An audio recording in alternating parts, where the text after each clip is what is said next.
The pain had a color, a deep, searing crimson that pulsed behind my eyelids for 36 hours. Then, it was just the stark, blinding white of the hospital lights, the frantic beeping, and the panic shouts of crash cart that weren't about me, but felt like they were. When I swam back to consciousness, my body felt like a battleground that had been looted and abandoned. And in the quiet, antiseptic stillness, there was Luna, a tiny, perfect, pink-faced miracle wrapped in a striped hospital blanket. Benjamin's face, pale and stubbled, appeared above me. His eyes were red-rimmed. Willa, he breathed, his voice cracking. He clutched my hand, his grip almost painfully tight. You scared me. They said there was so much blood. I tried to speak, but my throat was raw. A tube, maybe. I didn't know. I just looked at him, then at the bassinet. She's perfect, he whispered, following my gaze. 10 fingers, 10 toes. She looks like you. That was the first promise, the unspoken one in his eyes. We made it. We're a family. The next few days were a blur of pain meds, agonizing first steps to the bathroom, and the clumsy, beautiful chaos of learning to nurse Luna. Ben was there every moment he wasn't at the office. He held my hand through the contractions after the epidural wore off. He fetched ice chips. He changed the first diapers with a look of comical terror. He was my rock, but the rock was crumbling from exhaustion. I saw it in the slump of his shoulders, the way he'd nod off in the ugly recliner by my hospital bed. You need to sleep, I croaked one evening, my voice returning as a shadow of itself. I'm fine, he insisted, rubbing his face. I just need to get you two home. And then what, Ben? I asked, the anxiety a cold trickle in my chest. You can't do it all. I can barely walk. Luna needs to eat every 2 hours. He leaned forward, taking both my hands. I've got it handled. I called my mom. A simple sentence. It should have been a relief. Eleanor, his mother, lived in a sleepy Florida retirement community. She'd been a nurse before she married Ben's father. Practical, capable. A memory flickered, meeting her for the first time. A slim, impeccably dressed woman with Ben's eyes, but colder. Her handshake was firm, her appraisal swift. Benjamin always did have a tender heart, she'd said, her smile not quite reaching her eyes. I'd brushed it off as first meeting nerves. Are you sure? I asked, hesitation clear in my voice. She's all the way in Sarasota. She's on a plane tomorrow, Ben said, a wave of relief smoothing the worry from his brow. She insisted. She said, you take care of my grandbaby. I'll take care of my boy and his wife. It's what she does. She's a caretaker. It'll be a huge help. Willa, you can just focus on healing and on Luna. The second promise, delivered with such earnest belief. I wanted to believe him. I had to. My body was a broken vessel. I had no choice but to accept the life raft he was throwing. Eleanor arrived with the efficiency of a military general. She swept into our Austin home.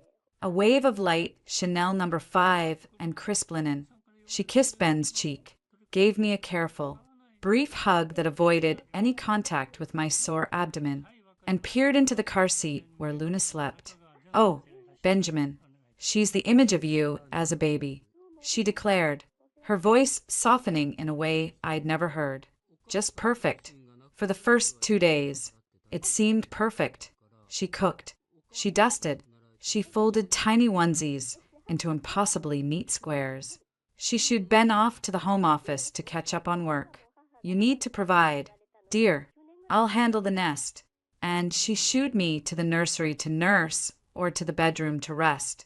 A new mother needs her sleep, she'd say, a firm hand on my back guiding me. It felt supportive. Maybe I'd been wrong. Maybe the chill I remembered was just reserve. The change was subtle. It started with the food. The first night home, Ben had made a hearty chicken soup. The second night, Eleanor made a pot roast with garlic mashed potatoes and glazed carrots. The aroma filled the house. stomach gnawing and rich. My body, ravenous from breastfeeding, cried out for it. We sat at the table. Ben's plate was heaped high, a mountain of potatoes, 2 thick slices of roast, a generous pile of carrots. My plate held a single, thin slice of roast, a small scoop of potatoes, and 5 carrot coins. I stared at it, then at her. She was serving herself. A portion slightly smaller than Ben's, but still substantial. Eleanor, I said, trying to keep my voice light. It looks delicious, but I'm really starving these days. The nursing. She'd sked, sitting down with a serene smile. Of course you are, dear, but your system has been through a trauma. Heavy, rich food will sit like a lead weight in your stomach. Slow and simple is the way. This is a nourishing portion. Doctor's orders. You know, I was a nurse. She said it like it was a papal decree. Ben, already digging in, nodded. Mom knows her stuff. Babe, this roast is incredible. You should taste these potatoes. I ate the 5 carrot coins. They were gone in 2 bites. The slice of roast was 3 bites. The potatoes, 4. My stomach growled. A loud, protesting sound in the quiet dining room. Eleanor's smile tightened. See, your stomach is already overwhelmed. Best to stop now. That night, as Luna fed, a deep, aching hollow opened up inside me that had nothing to do with my stitches. I crept downstairs at 2 a.m. for a piece of toast. The kitchen was spotless. The bread box was empty. The cereal cabinet held only Ben's high-fiber oats. The fridge was full, but it felt ordered. Locked down. The next day was worse.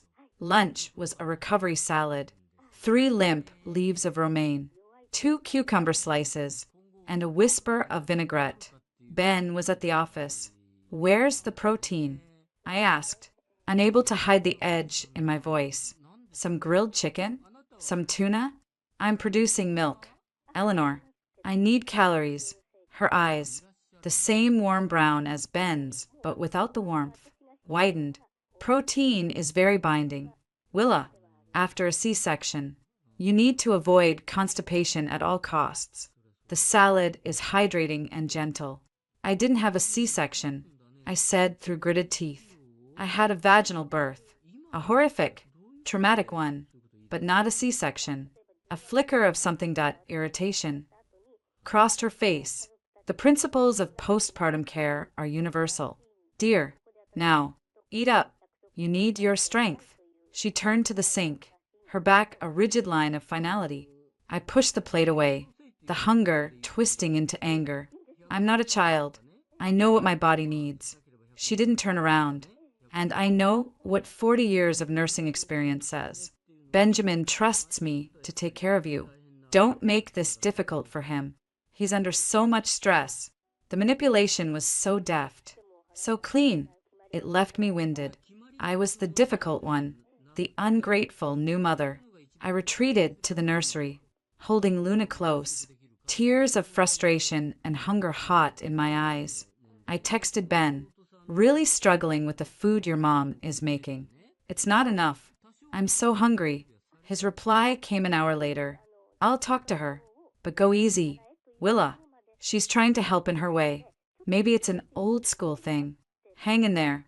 Love, I'll bring you a burger tonight. He did. A juicy, beautiful cheeseburger and fries. He presented it with a flourish after Eleanor had gone to her room, claiming a headache. It was the best thing I'd ever tasted. He watched me devour it, a concerned frown on his face. Maybe you are hungrier than she realizes. He conceded, kissing my forehead. I'll mention it again, but the burger felt like a secret, a betrayal of the woman down the hall. And it didn't solve the days. The hunger became a constant companion, sharper than the pain in my stitched flesh. I was lightheaded nursing Luna.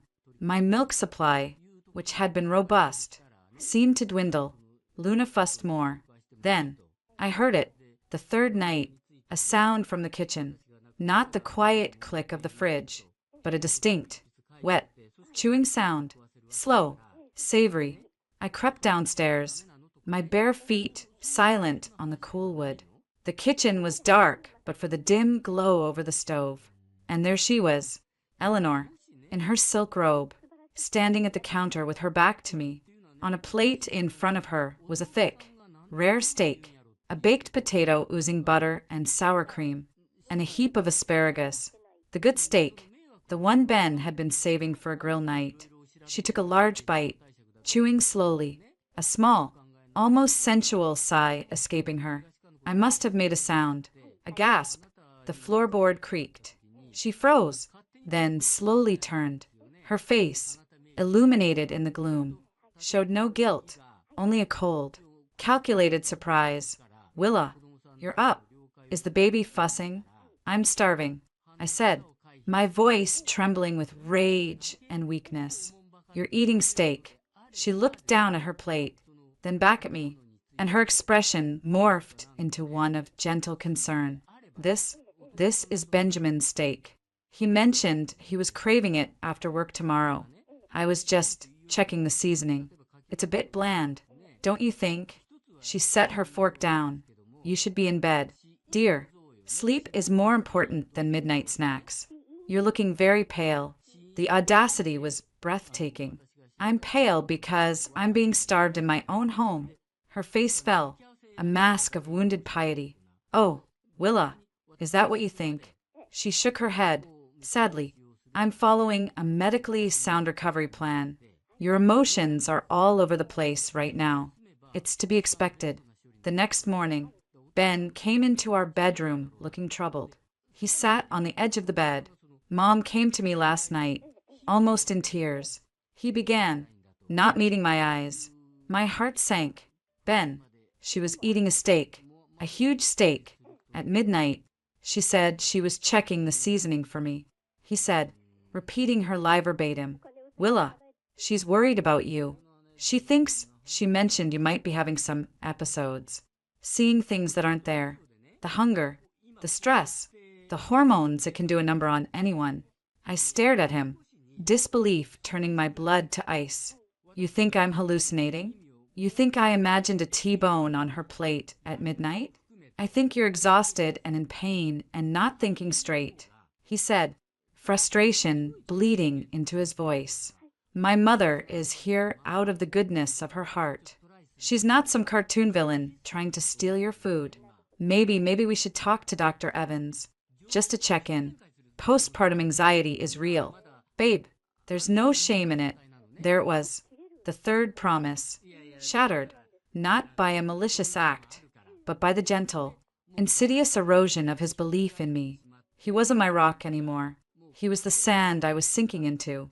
I looked at his face, so full of sincere concern, for me, for his mother, for the peace of his home, and I saw a stranger. Get out, I whispered, the words barely audible. Willa, get out. He left, closing the door softly behind him. I shuffled to the bathroom, leaning heavily on the wall. I caught my reflection in the mirror. Hollow cheeks, dark circles like bruises under eyes that looked too big for my face. My collarbones jutted out sharply above the neckline of my nightgown. I looked gaunt, frightened, weak. The woman in the mirror wasn't Willa.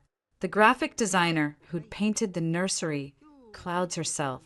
This was a ghost, a hungry, desperate ghost in a house that was slowly, politely, trying to erase her. I placed a trembling hand on the cold glass. The ghost did the same. A silent pact formed in that reflection. This wasn't hormones. This wasn't an episode. This was war. And I was just beginning to understand the rules. The mirror had shown me the enemy. It was my own reflection. But the ghost in the glass wasn't the real adversary. She was just the casualty. The war was fought in whispers, in withheld sustenance, in the quiet, sterile space of my own home. And the battlefield was my body. Eleanor's strategy shifted after the midnight steak incident. The thinly veiled restrictions hardened into a silent, administrative blockade. It was no longer about gentle portions for recovery. It was about control, measured in ounces and milliliters. The kitchen became her sovereign state. I'd walk in, Luna whimpering against my shoulder, to find her at the counter, her back a wall of resistance. I need a snack, I'd say, my voice flat, some cheese, an apple, anything. Without turning, she'd gesture to a single, sad rice cake on a napkin on the island. Your digestion, dear.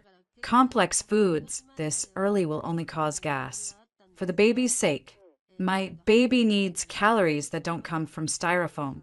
I snapped one afternoon, the hunger a live wire in my gut. She finally turned, a measuring cup in her hand, her eyes cool. Are you suggesting I don't know how to nourish an infant? I raised Benjamin, didn't I? He turned out rather well, I'd say. Her gaze swept over me, dismissive. Your milk supply seems adequate. For now, we must be vigilant. Dehydration is a risk.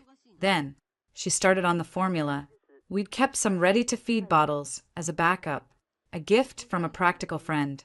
I went to the pantry for one, desperate to give my aching breasts a brief respite and to see if a full bottle would satisfy Luna's sudden, constant fussing. The shelf was empty. Eleanor, where's the formula? She was folding laundry, her movements precise. That processed powder? Full of corn syrup and chemicals. I disposed of it. A grandmother's duty is to protect her grandchild from poison. She said it as if commenting on the weather. You disposed of it? Rage, white hot and pure, shot through me. You threw away. Perfectly good. Expensive formula. You had no right. I have every right, she said, her voice dropping to a venomous hiss. While I am in this house, ensuring my son isn't burdened with a hysterical wife and a malnourished child. I have the right to make sane decisions. Breast is best. Willa, everyone knows that. If you're struggling, it's because you're not trying hard enough or eating correctly. She had the rice cake I'd crushed in my fist. The manipulation was so layered, so insidious. Attack my motherhood, disguise control as concern, position herself as the sane savior. I felt unmoored, gasping for air in a room that was slowly being drained of oxygen. I began a secret inventory. A block of cheddar I'd seen on Monday was gone by Tuesday. The jar of peanut butter, half full, vanished. The granola bars I'd asked Ben to buy were nowhere to be found. When I confronted her, her answers were variations on a theme. Benjamin finished it, or it must have gone stale, or my personal favorite, delivered with a pitying smile. Are you sure we had any? Dear, the sleep deprivation can affect memory. My evidence was ephemeral. Hers was the tangible, terrifying decline of my own body and my daughter's contentment. Luna cried more. She wasn't gaining weight as she should. My once ample milk supply became a trickle. The hollows under my eyes deepened. My hands developed a slight tremor. Ben noticed. How could he not? The vibrant woman he'd married was fading before his eyes. Willa, you've lost so much weight, he said one night in bed, his hand on my bony hip. It was meant to be concern. It felt like an accusation. I'm hungry, Ben, I whispered, the fight gone from my voice, replaced by a dull exhaustion. All the time. And Luna's always hungry too. The food, it just disappears. He sighed, a heavy, weary sound. Mom is cooking constantly. The fridge is full. I see the groceries. He paused, choosing his words carefully. Dr. Evans's office called to confirm your appointment tomorrow. I'd forgotten. In my haze of hunger and anger, the appointment he'd suggested as a check-in had been made. I don't need a therapist. Ben, I need a cheeseburger that doesn't get lost in my own kitchen. It's not a therapist, he said, though it's the postpartum specialist. Just to talk. Maybe you're not absorbing nutrients right. Or the birth trauma. The trauma is happening right now. I hissed, sitting up. Your mother is starving me. She threw out Luna's formula. She hides food. Why can't you see it? His face in the moonlight was a mask of torn loyalties. My mother is a retired nurse. Willa, she's dedicated her life to caring for people. Why would she do that? What possible motive could she have? He sounded genuinely baffled. The idea was so alien to his understanding of the woman who raised him that it simply could not compute. I don't know. I cried, frustration breaking my voice. But she is. Look at me. Ben, look at me. He did. And in his eyes, I saw pity and doubt. The rock had not just crumbled. It had rolled onto the other side of the chasm. The pediatrician's visit was a disaster. Dr. Amina, a kind-faced woman with intelligent eyes, weighed Luna. Her smile faltered as she looked at the chart. Luna's weight gain has slowed considerably. Willa, she said gently, is she feeding well? How are your supply and your own nutrition? Before I could open my mouth, Eleanor, who had insisted on coming to help with the details, leaned forward. She's nursing like a champ. Doctor, Eleanor said, her voice a soothing, professional murmur. But poor Willa here, she's just not taking care of herself. No appetite. I prepare these beautiful, balanced meals, lean proteins, leafy greens, complex carbs, and she just picks at them. I'm a retired RN, you see, so I'm especially concerned. I think it's the baby blues, affecting her appetite. And of course, when mother doesn't eat, the milk suffers. She shook her head, a portrait of grandmotherly concern. Dr. Amina looked at me. Is that true? Willa, are you struggling to eat? The words piled up in my throat. She lies. She gives me 3 carrot sticks and calls it lunch.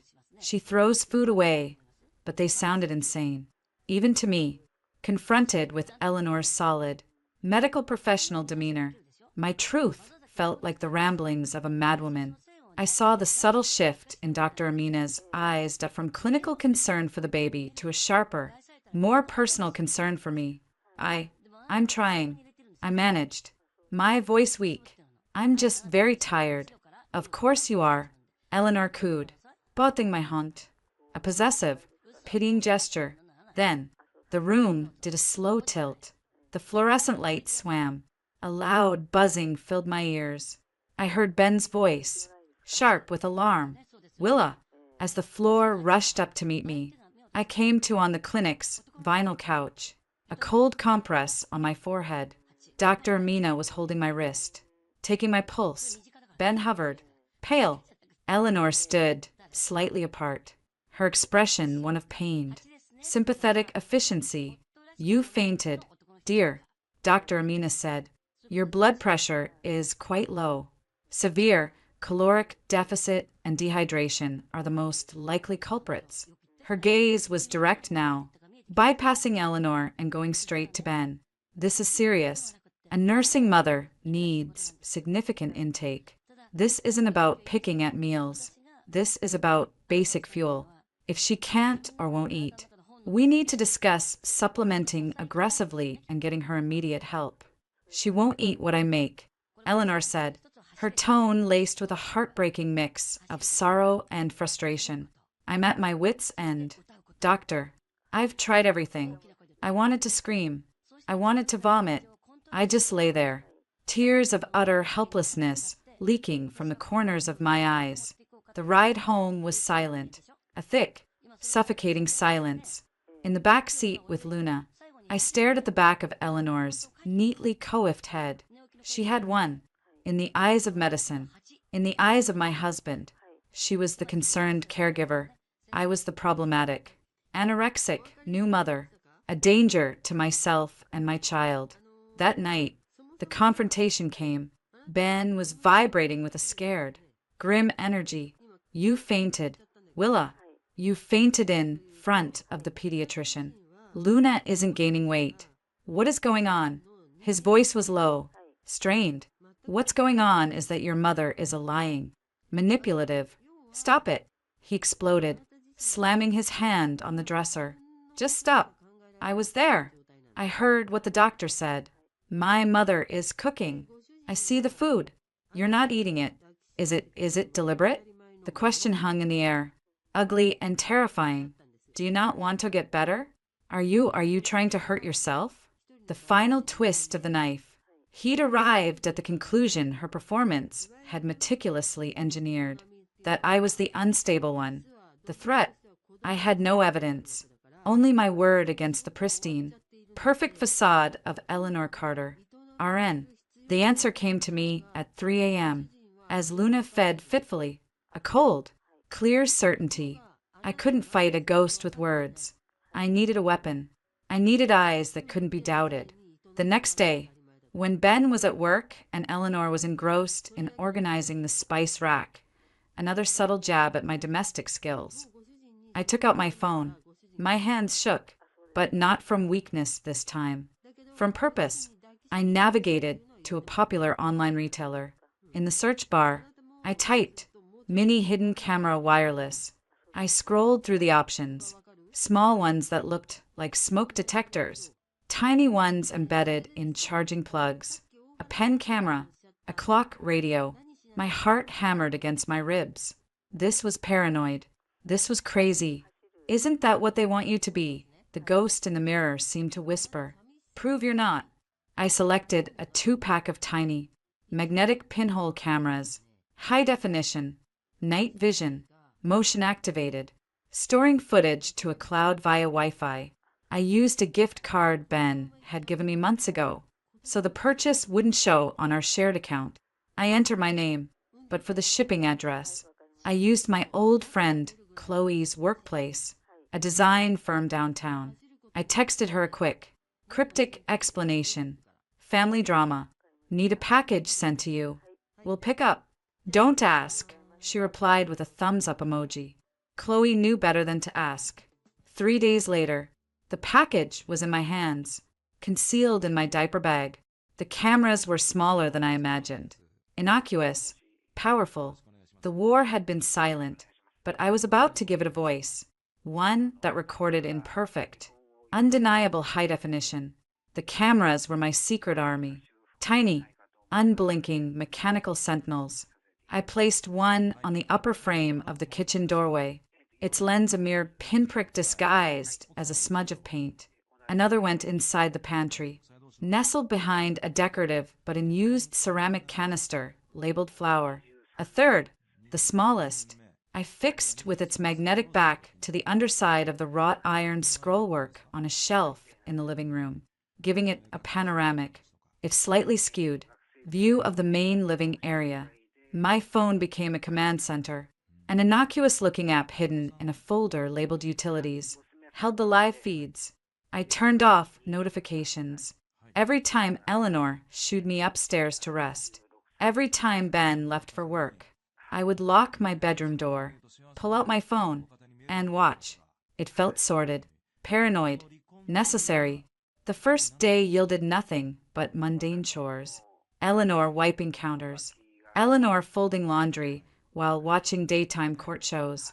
The gnawing fear that I was crazy, that I had invented this whole sinister narrative, began to creep back.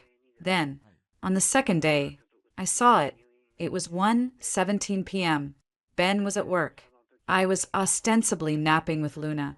On the kitchen feed, Eleanor opened the fridge and took out 2 identical plastic meal prep containers. She placed them on the island. She opened one. Inside was a beautiful, generous salad topped with grilled shrimp, avocado, cherry tomatoes. She closed it. She opened the second. 3 pieces of romaine, a few shreds of carrot, no dressing. She took the first, lush container, walked to the trash can, lifted the lid, and dumped the entire contents into the bin. The shrimp, the avocado, the greens, all of it. She didn't flinch. It was as routine as taking out the recycling. Then, she took the sad, bare container, placed it on a tray with a glass of water, and brought it upstairs. A minute later, I heard her gentle knock on my door. Willa, I've brought your lunch. Dear, try to eat a little something. I watched the feed, my blood roaring in my ears. I opened the door. She stood there, the picture of benevolent care, holding the tray with the pathetic salad. Thank you, Eleanor, I said, my voice miraculously steady. I took the tray. Our eyes met. In hers, I saw nothing but a mild, practiced concern. In mine, I hoped she saw only the tired resignation she expected. I closed the door, set the tray aside, and went back to my phone. I saved the clip, labeled it, Day 2, 1:17 p.m. Shrimp salad, the evidence mounted. A damning digital diary. Day 3, 10:08 a.m. Pantry cam. Eleanor takes a new box of organic oatmeal protein bars I'd begged Ben to buy. She opens it, removes all 12 bars, and places them in a reusable shopping bag. She then takes the empty box, crushes it, and puts it in the kitchen trash. The bag is later seen in her room. Day 4, 7:30 p.m. Kitchen cam. Ben is home. We are all at the table. My plate, a palm-sized piece of unseasoned baked chicken. 3 broccoli florets. Ben's plate, a large chicken breast, mashed potatoes, broccoli, a roll. Eleanor serves herself a portion slightly smaller than Ben's.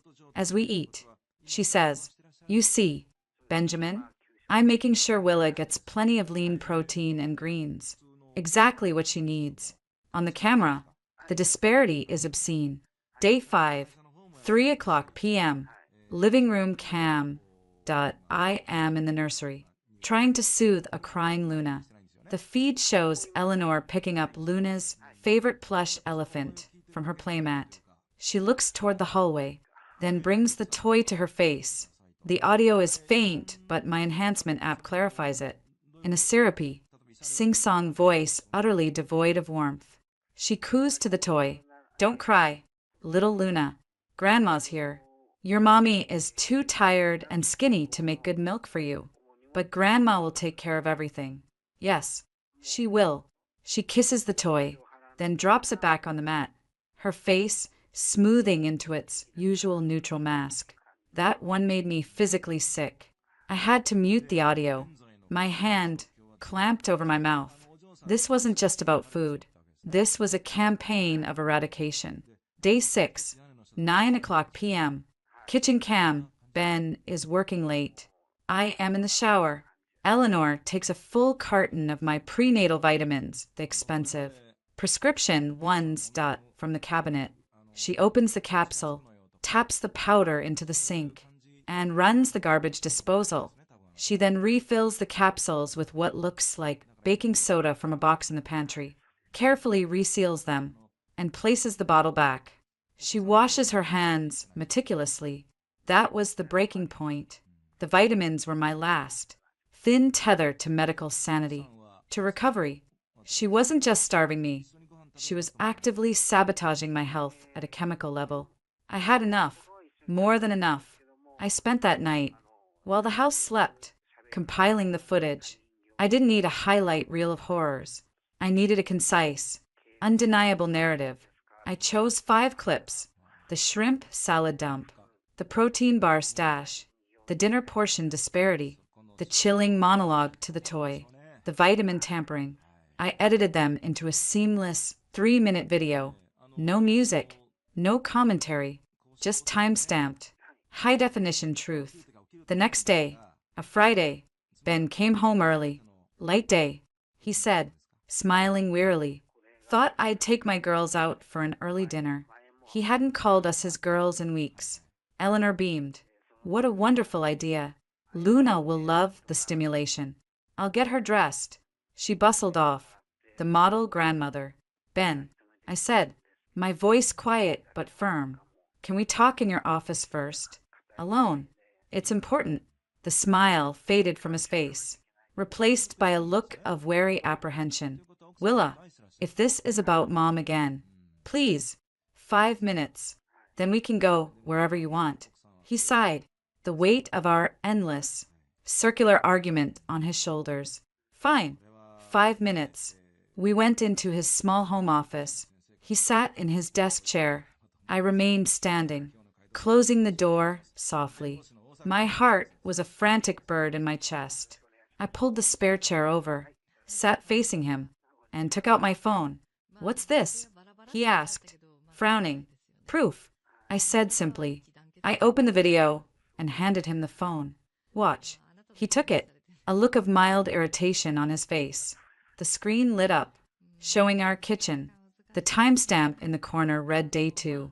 He watched as his mother took the 2 containers from the fridge. He saw the lush, perfect salad. He saw the barren one.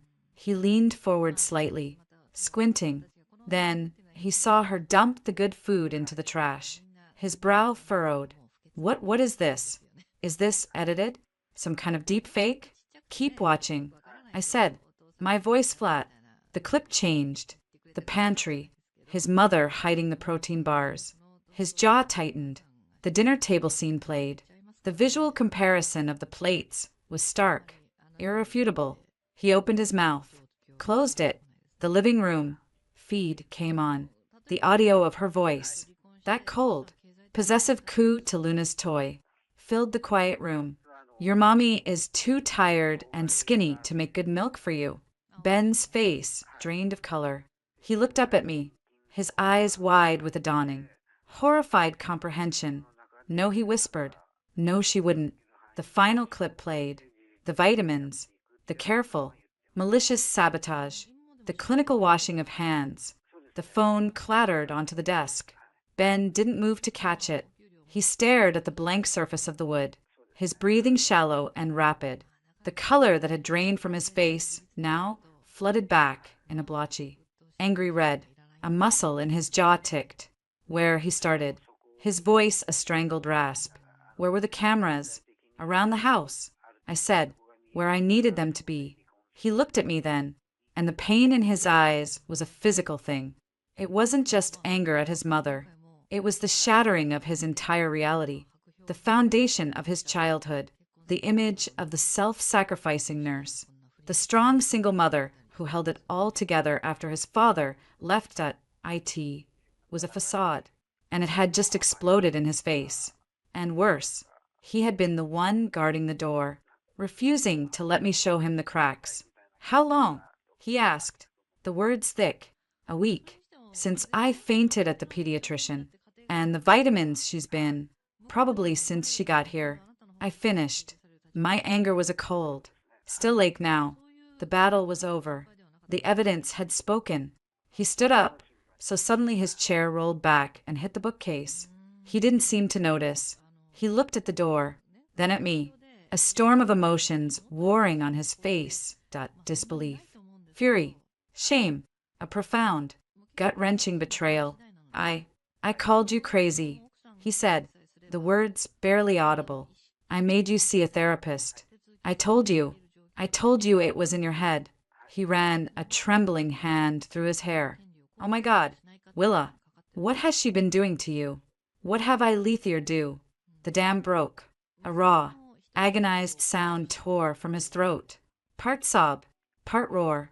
He turned and slammed his fist into the wall. The drywall gave way with a sickening crunch.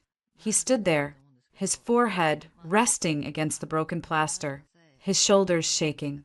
I didn't go to him. The part of me that would have, the part that ached to soothe his pain, was buried under weeks of hunger and isolation. I waited. After a long minute, he pushed himself away from the wall. His knuckles were bleeding. His face was wet. He looked at me, and for the first time in weeks, he truly sobbed at the hollows of my cheeks, the tremor in my hands, the grim resolve in my eyes that had replaced the fading light.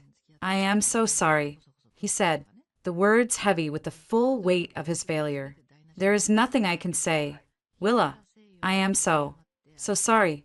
I nodded, once. The apology was a start, but it was just a pebble dropped into the canyon between us. What now, Ben? He took a deep, shuddering breath. The grief on his face hardened into something else. A cold, clear resolve. Now, he said, his voice low and dangerous. I talked to my mother. He snatched the phone from the desk, my compiled evidence still on the screen, and strode out of the office. I followed, a few paces behind. Eleanor was in the living room, bouncing a freshly changed Luna on her knee. She looked up, a serene smile on her face. All set for our dinner? I found the sweetest little dress for... She stopped. The smile froze. then slowly melted off her face as she took in Ben's expression, the bleeding hand, the thunderous look in his eyes. She glanced at me, standing in the doorway, and for a flicker of a second, I saw it not fear, but a cold, calculating reassessment. Benjamin, what on earth is wrong with your hand? Show her, I said quietly. Ben stepped forward, turned the phone screen towards her, and hit play. We all watched the 3 minutes of damning footage again, in silence. Eleanor's face underwent a terrifying transformation. First, confusion, then a flicker of recognition, then a mask of outraged innocence slid into place. But it was too late. We had seen the crack. As the video of her talking to the toy played, her lips pressed into a thin, white line. When the vitamin clip ended, Ben locked the phone. The silence stretched, taut and sharp enough to cut. Well, Ben's voice was a deadly calm I had never heard before. Explain that. Eleanor's eyes darted from Ben's face to mine and back. She gave a light, forced laugh. Oh, for heaven's sake, Benjamin, what is this? Some silly home movie? Did you two set up cameras as some kind of prank? She tried for baffled amusement, but it fell flat. It's not a prank, Mother, Ben said, each word like a chip of ice. It's evidence. Evidence that you have been systematically starving my wife, sabotaging her health, lying to me, poisoning my child's food. Poisoning! She shrieked, the mask slipping entirely. Luna, startled, began to cry. Eleanor made no move to soothe her. How dare you? I have done nothing but care for this family. That footage is edited, taken out of context. She's turned you against me. She pointed a bony, accusing finger at me. She's always been jealous of our bond. She's sick. Benjamin. She needs help. This is what postpartum psychosis looks like. Ben took a step closer, looming over her. Stop. Just stop. I saw it. I saw you throw away a perfect meal. I saw you hide food. I heard you, Mom. I heard you talking to Luna's toy. What kind of monster says those things? The word monster broke her. The carefully constructed persona of the selfless matriarch shattered.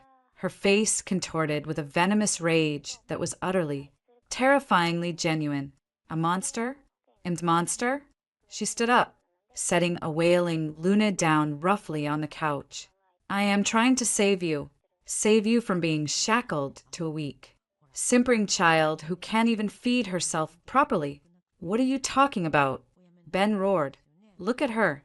Eleanor screamed, spittle flying from her lips, skin and bones, draining you dry with her neediness. A real woman, a strong woman, endures. She doesn't complain about a little hunger. I was hungry for years. Your father saw me as a housekeeper, a nanny. He never cared if I ate. I had to scrape and save and go without so you could have the best. That's what mothers do. We suffer. We sacrifice. And what does she do? She lays in bed. She whines. She steals my son's attention. And she expects to be fed like a queen? Her voice was a screech now, all pretense of gentility gone.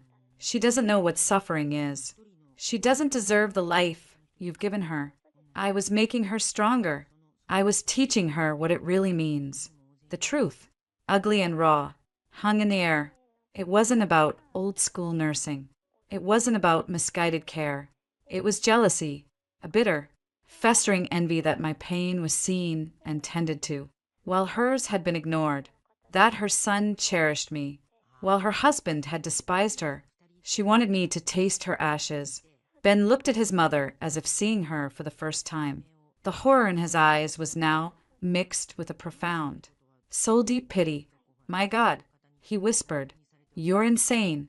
The word seemed to bounce off her. She drew herself up, her chest heaving. I am your mother. I have given you everything, and you choose her over the blood that fed you, raised you, went hungry for you. Her gaze locked on me, pure, undiluted hatred radiating from her. You've won nothing. You little bitch. He'll see. They always see. They always come back to their mothers. Ben moved then. He stepped between her and me. A solid, immovable wall. Get out, he said, his voice low and trembling with controlled fury. Get out of my house. Now. This is my son's house. I have a right. Get out. The roar shook the pictures on the walls. Luna's cries intensified. Pack a bag. I am taking you to a hotel. And tomorrow, you're getting on a plane back to Florida. You will never speak to my wife like that again. You will never be alone with my daughter. You are not welcome here. Ever again. The finality in his voice broke the last of her frenzy. The rage seeped out of her, leaving behind a suddenly frail-looking old woman, her shoulders slumped. She looked from Ben's stony face to my impassive one, and then to the wailing baby on the couch. A strange, lost expression crossed her features. Without another word, she turned and walked slowly, defeated, up the stairs to the guest room. Ben watched her go. Then his legs seemed to give way. He sank into an armchair, his head in his bloody hands. The sounds of his muffled sobs mixed with Luna's cries. I walked over to the couch. I picked up my daughter. I held her close, her warm, solid weight a comfort against the hollow cold that had taken root in my soul. I rocked her, whispering soothing nonsense, my eyes on my husband as he finally, gut-wrenchingly, mourned the death of the mother he thought he had. The war was over, but the occupation had left a wasteland, and in the deafening silence after the battle, I had no idea how we would ever rebuild. The silence after Eleanor's departure for the hotel was a physical presence, thick and heavy. It wasn't peaceful. It was the quiet of a bomb crater. Luna, exhausted from crying, had fallen into a fitful sleep in my arms. Ben remained in the armchair, a statue of shattered man, staring at the dent he'd made in the wall. I stood there, holding our daughter, waiting. The cold, vindicated part of me wanted to scream. I told you so. The part of me that was still his wife ached to go to him. The larger part, the part that was hollowed out and raw, simply waited to see what he would do. Proof had shattered his world. Now, he had to live in the rubble. After what felt like an hour, he finally moved. He stood, wincing as he straightened his bruised hand, and walked to the liquor cabinet. He didn't ask if I wanted anything. He poured 3 fingers of bourbon, neat, and downed it in one go. He coughed, his eyes watering, and poured another. I have to go, he said, his voice gravelly. I have to take her to the hotel. I have to get her a ticket for tomorrow. Ben, I started, but he held up a hand. Don't, please. There's nothing you can say that I'm not already saying to myself. He wouldn't look at me. Just keep the doors deadbolt until I get back. I'll text you from the car when I'm outside. You think she'd come back here? He finally met my eyes, and the bleakness in his gaze was terrifying. Right now, Willa, I don't know what she's capable of. I just found out the woman who raised me is a stranger. So, yeah, deadbolt it. He left, the door closing with a soft, definitive click. I engaged both locks and slid the chain into place, a gesture that felt both absurd and necessary. I put Luna in her crib and retreated to the nursery's rocking chair, pulling out my phone. I didn't open the camera app. I opened the live feed from the camera, still hidden in the living room scrollwork. A silent, empty room greeted me. I watched it anyway, a sentinel in the dark. An hour later, my phone buzzed. A text from Ben. At the Marriott downtown. Room 412. I'm staying for a bit. We need to talk. I'll be back late. We, him, and her. The thought sent a fresh chill through me. What could they possibly have to talk about? Justifications? Excuses? A plea for forgiveness he might be weak enough to grant? At the Marriott, the air in room 412 was stale with air conditioning and unresolved history. Eleanor sat on the edge of the king-sized bed, her small suitcase beside her. She looked small, deflated. The venomous harpy from our living room replaced by a tired old woman. It was, Ben knew instinctively, just another costume. You'll fly back to Sarasota tomorrow, he said, his voice flat. He leaned against the desk, putting physical distance between them. I've booked the 2 p.m. flight. Aunt Carol will pick you up. Eleanor didn't look at him. She studied her hands, folded neatly in her lap. So that's it? After everything, you're throwing me out. Like garbage. Don't, Ben warned, the anger simmering again. Don't you dare play the victim. Not after what I saw. Not after what you said. What you saw was out of context. She flared, her head snapping up. That woman has poisoned you against me. She set me up. Those cameras were there because I didn't believe my own wife when she told me she was starving. He shouted, the sound echoing in the sterile room. He forced his voice down. Because my mother, the nurse, the saint, told me she was crazy. And I believed you. I believed every fucking word. The curse, something he almost never used in front of her, hung in the air. She flinched. I was trying to help, she said, but the fire was gone from her voice, replaced by a stubborn, wounded righteousness. She's soft, Benjamin. The way you coddle her, it isn't good for her. It isn't good for a marriage. A woman needs to be strong. I was making her strong. By denying her food, by tampering with her vitamins, by talking to my infant daughter about how her mother is a failure. His voice broke on the last word. Do you have any idea what you've done? To her? To me? To us? I know what it's like to be alone. The cry was ripped from her, ugly and raw. The performance finally fell away, leaving a core of pure, festering bitterness. I know what it's like to have a husband who looks right through you, who couldn't be bothered to know if you lived or died, let alone if you'd eaten. I gave that man the best years of my life, and he left me with nothing but a stack of bills and a child to raise. So that's what this is about? Ben asked, the pieces clicking into a horrifying mosaic. Dad, you're punishing Willa for what Dad did to you. She doesn't appreciate you. Eleanor spat. She lies in bed, expecting to be waited on. She takes and takes from you, your time, your attention, your love, and gives nothing back but weakness. I had to be strong for both of us. I went hungry so you could have new shoes. I worked double shifts so you could go to that baseball camp. I endured a man who hated the sight of me so you could have a roof over your head. That is love, Benjamin. That is sacrifice. And what does she sacrifice? Nothing. She gets the gentle husband, the easy life, the baby, and she has the nerve to complain that her lunch isn't big enough. Ben listened, a nausea rising in his throat. It was a distorted, fun house, mirror version of his childhood. The remembered struggles were real, at the tight budget, his mother's tired eyes, the absence of his father. But her narrative had curdled the memories, turning her necessary endurance into a weapon to bludgeon anyone who hadn't suffered equally.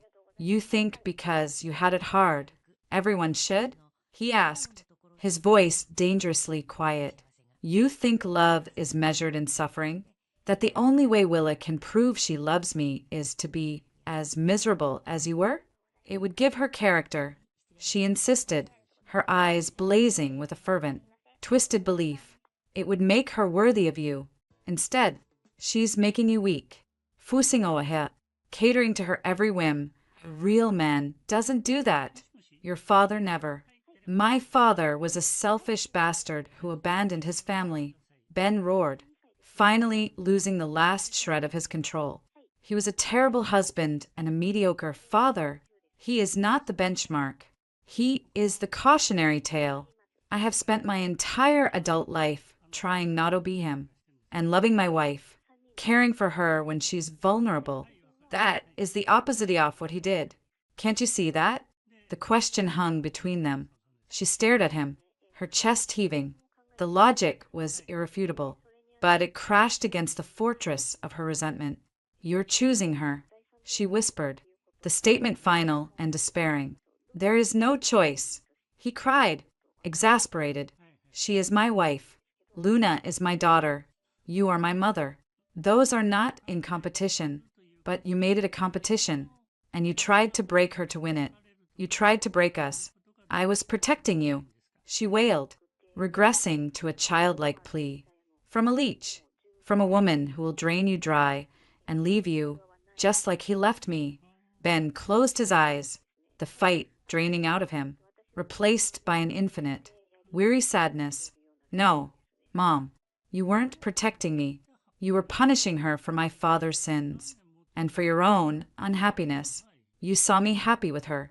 You saw me cherish her in a way Dad never cherished you, and it made you hate her. It made you want to destroy that happiness, so I could know your misery, so I'd finally understand you. The raw accuracy of his words struck her like a physical blow. She recoiled, all the arguments dying on her lips, the mask of the martyr, the concerned parent, the wronged grandmother, that none of them fit anymore. She was just a bitter, jealous old woman, caught in the act. She looked away, out the window at the anonymous city lights. You'll never understand, she muttered, but the conviction was gone. It was just a reflex. You're right, Ben said, pushing off from the desk. The finality in his voice was absolute. I'll never understand how you could look at my family, the life I've built, at the woman I love, at my beautiful baby girl, Dot, and see something you needed to tear down. I'll never understand that kind of poison. He walked to the door. Your flight information is on the desk. A cab will pick you up at noon. I've paid for the room through tomorrow. Do not come to the house. Do not call Willa. Do not try to contact us. If you do, I will file for a restraining order. Benjamin, she said, her voice small. I'm your mother. He paused, his hand on the doorknob, but didn't turn around. I know, he said, the words heavy with grief. That's the worst part of all of this. He walked out, closing the door on the wreckage of the woman he'd thought she was. He returned home near midnight. I was on the couch, wrapped in a blanket, the lights off. I'd seen his car pull in on the doorbell camera. I heard his key in the lock, the fumble with the chain. He stood in the doorway, backlit by the porch light, looking 10 years older. He saw me, and his shoulders slumped. She's at the hotel. Flight's tomorrow at 2, he said, his voice rough. I nodded. What did she say? He came in, locked the door behind him, but didn't approach. He leaned against it as if he needed its support. A lot. Nothing that made sense. It was all about Dad, about her suffering, about how your happiness was an insult to her pain. He let out a shaky breath. She really believes it. Willa. She believes she was doing the right thing, making you stronger, making you worthy. The absurd, horrific logic of it settled between us. It wasn't random malice. It was a warped, perverted sense of mission. I'm so sorry, he said again, the words seeming inadequate to fill the canyon between us. I should have believed you. I should have seen it. I was so blind. You trusted your mother. I said, it wasn't forgiveness. It was just a fact. I didn't trust my wife. He countered, the self-loathing thick in his voice. I failed you, in the most basic way a husband can fail his wife. I didn't protect you. I handed you over to the wolf and told you it was a sheepdog. There was nothing to say to that. He was right. What now? I asked, echoing my question from hours before. He pushed off the door and finally walked into the room. He didn't sit next to me. He sat in the armchair opposite, the space between us a minefield of hurt. Now, I go to the store. I fill this house with every goddamn thing you want to eat. I cook for you. I take care of Luna. I go to couples therapy with you. If you'll have me, I do whatever it takes, for as long as it takes, to try to earn back a single ounce of your trust. He looked at me, his eyes glistening in the dark. If you'll let me. I pulled the blanket tighter around me. The hunger was still there, a phantom ache in my gut, but a new hunger was there too, a hunger for safety, for the certainty that this fortress wouldn't be breached again. The cameras had won the battle, but the war for our home, for our marriage was just beginning. Start with the groceries, I said, my voice barely a whisper. We're out of everything. The grocery store was a declaration of war, a peace offering, and a guilt-fueled binge, all stuffed into reusable bags. Ben came back with enough food to stock a bunker. Organic kale stood shoulder to shoulder with family-sized bags of potato chips. Heirloom tomatoes shared fridge space with frozen pizzas. There was roast chicken, fresh sourdough, blocks of expensive cheese, fruit I hadn't seen in weeks, and a towering, decadent chocolate cake that said congratulations, new MOM, in loopy pink icing. He unpacked it all in a silent, frantic hurry, his movements sharp with pent-up energy. Eat anything, he said, not meeting my eyes as he crammed yogurt into the fridge. Everything, whenever you want. I'll cook. Just tell me what you want. It should have felt like liberation. It felt like a minefield. The sheer abundance was overwhelming. My stomach, shrunken and hostile, recoiled at the thought. I stood in the middle of the bright, overstocked kitchen, feeling like a ghost haunting a banquet. I don't know, I said, my voice small. The simple act of choosing felt like a test I might fail. He stopped, a gallon of milk in his hand. His face fell. Right. Of course. Sorry. I'll just make something. He moved to the stove, pulling out pans with a clatter that made me flinch. That first meal was a quiet, strained affair. He'd made a creamy pasta carbonara, a dish I used to love. The smell was rich, fatty, nauseating. I forced down a few bites. They sat in my stomach like lead pellets. Is it okay? He asked, watching me like a hawk. It's fine. I lied. Just not that hungry yet. The flicker of disappointment in his eyes was a tiny wound. He was trying so hard, and I was too broken to receive it. The trust wasn't just broken, it was pulverized. Every kindness felt suspect, laden with the unspoken debt of his prior failure. The cameras, my tiny mechanical allies, were still in place. I couldn't bring myself to take them down. Eleanor was gone, but her poison lingered in the air we breathed. It was in the way Ben jumped to clear my plate the second I set my fork down. His eagerness to serve a constant, grating reminder of his need to atone. It was in the way I'd every meal he prepared, a part of me waiting for the other shoe to drop, for the hidden betrayal. It was in the vast, silent space on the other side of our bed, where we now slept like polite strangers, afraid to touch for fear of igniting the wrong kind of fire. 3 days after her departure, the flowers arrived, a massive, vulgar bouquet of white lilies and roses. The card, in her elegant, looping script, read, Benjamin Willa, my deepest apologies for any stress I may have caused during my visit. My only intention was to help. My love to you both and to precious Luna. Mother. Ben stared at the card, his jaw working. May have caused. He read aloud, his voice flat. Any stress? God, she's unbelievable. He threw the card on the counter. I'll throw them out. No, I said, surprising myself. Leave them. They were a perfect symbol. Beautiful, fragrant, and toxic. A reminder to stay vigilant. The phone calls started a day later. Ben's cell would ring. He'd look at the screen, his face hardening, and send it to voicemail. The first few messages were tearful, rambling apologies. Benjamin, sweetheart, it's Mom. I'm just so confused. I don't know what came over me. I think the travel, the change, seeing you as a father, it stirred up old memories. I wasn't myself. Please, can we talk? By the fourth message, the tone had shifted. I'm your mother, Benjamin. You can't just cut me out. I have a right to know my granddaughter. What will people think? Throwing your sick, old mother out on the street. He stopped listening to them, deleting them unheard. But they were a constant, low-grade buzz in the background of our lives, a persistent drone of unresolved conflict. Meanwhile, I was trying to mend. I ate small, frequent meals, forcing sustenance into a body that had learned to distrust it. My milk supply, with real calories behind it, slowly, tentatively increased. Luna stopped her constant, hungry fussing. The physical recovery had begun.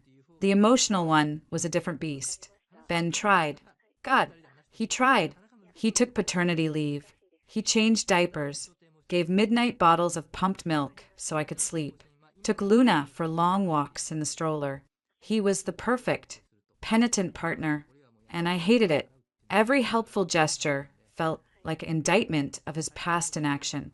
Every let me get that for you was a reminder of the times he hadn't. Our conversations were functional, polite, and empty. Did the pediatrician call back about Luna's shots? Yes. Appointments Tuesday at 10. Do you need me to pick up more laundry detergent? No, we're good. Willa, about what my mother said about you being weak. Don't. Ben. Just don't. The distance was a living thing, growing in the space between us. The crack, when it came, was over something stupid, a dish left in the sink. I'd managed to make myself a sandwich, a real, simple sandwich with turkey and cheese and mayo. It was a victory.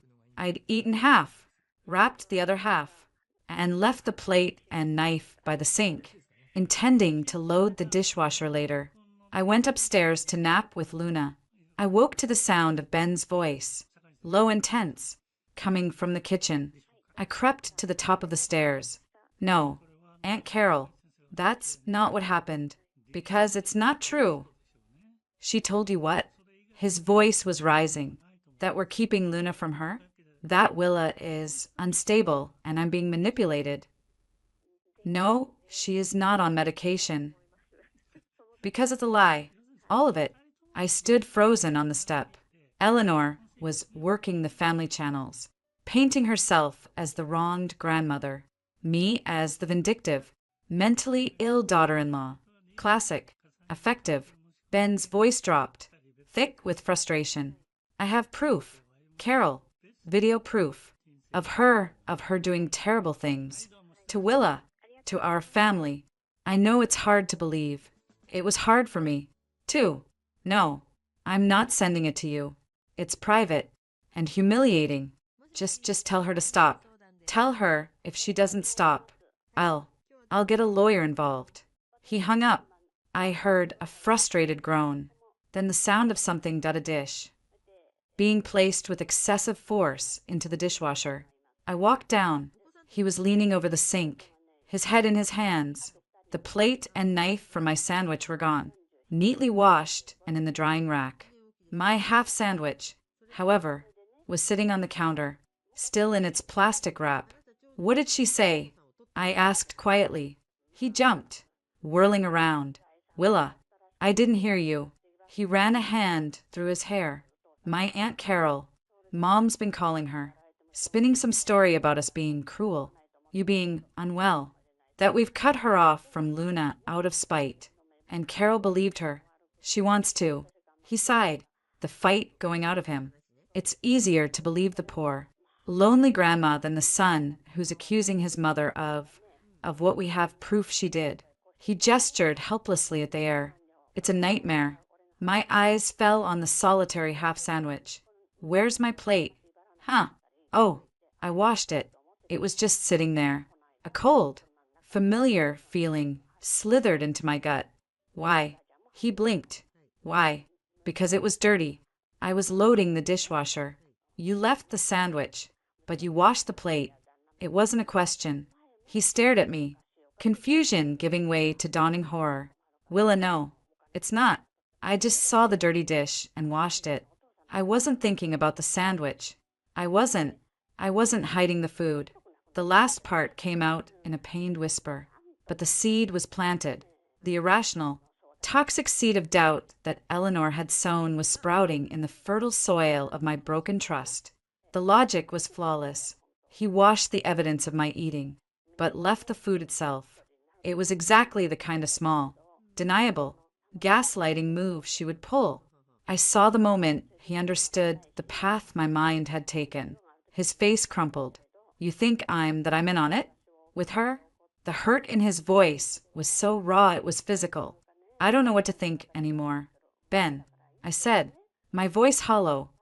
I just know a dirty plate in the sink never bothered you before. It was a cheap shot, and I knew it as soon as I said it.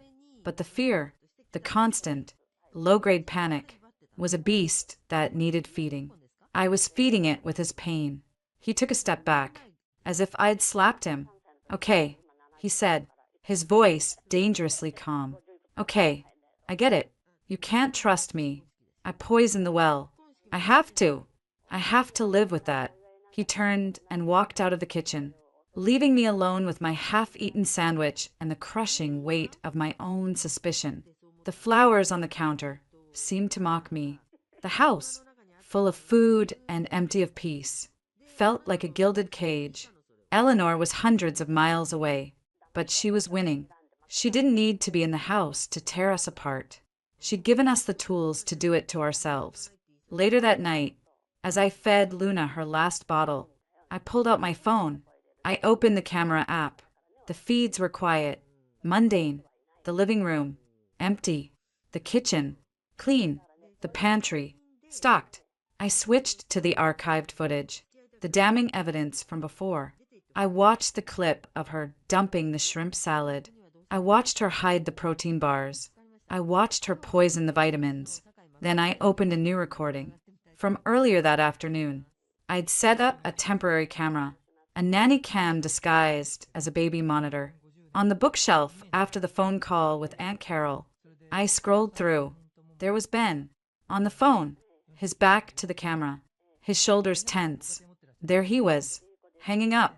There he was, groaning, picking up my plate. He looked at it for a second, then at the wrapped sandwich. A frown crossed his face, a look of simple, frustrated distraction. He opened the dishwasher, saw it was full of clean dishes. He sighed, rinsed the plate quickly, washed it by hand, dried it, and put it away, all in less than a minute. A man doing a chore on autopilot, his mind 1,000 miles away on a painful family drama. There was no malice, no conspiracy, just a tired, guilty man trying to do a simple thing right. The beast of doubt in my chest unclenched its jaws. Just a little. Shame, hot and acidic, washed over me.